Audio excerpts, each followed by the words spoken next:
আল্লাহ যে কোরআনের মধ্যে বলেছেন উলাইকা কাল আনআম বাল হুম আদাল, মানুষ চতুষ্পদ জন্তুর চেয়েও নিকৃষ্ট, বরং তার চেয়ে আরো খারাপ।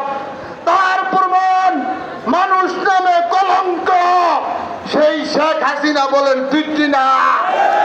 পৃথিবীর ইতিহাসে এই নদীর কোথাও খুঁজে পাবেন না মানুষকে এইভাবে খুন করে, মানুষকে আয়না করার মতো এরকম কবরের মতো তৈরি করে, ছুটকি মাছ বানিয়ে মানুষকে পচিয়ে পচিয়ে দুকে দুকে মেরে মেরে ওরা ক্ষমতার মস্তককে ধরে রাখার চেষ্টা করেছিল। আল্লাহ ধরে ধরে ধরে না, ধরলে আল্লাহ ছাড়ছে আল্লাহ। ও শেখ হাসিনা, বাংলাদেশের মাটি আর চোখে দেখবে না। আজকে বাংলাদেশের গোটা পৃথিবীর রাজনৈতিক বিশ্লেষকরা বলছে যেই দল কোন হত্যাকারী দল, যেই দল কোন কবর দেয়, ওরা রাজনীতির অধিকার রাখে না, রাখে না।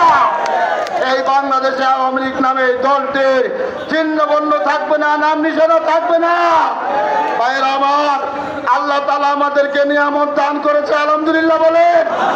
এই নিয়ামত আমাদেরকে ধরে রাখতে হবে, আমাদেরকে সমাজের মধ্যে শান্তিতে পরিপূর্ণ ভরপুর করে রাখতে হবে।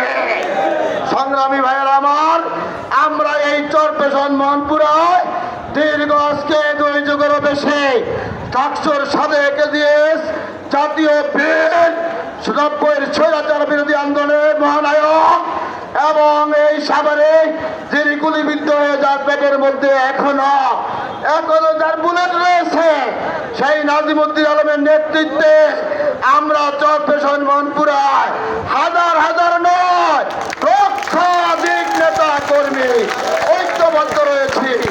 আজকে হওয়ার কথা ছিল সমাবেশ মিছিল, কিন্তু সেটা জনসমুদ্রে পরিণত হয়েছে।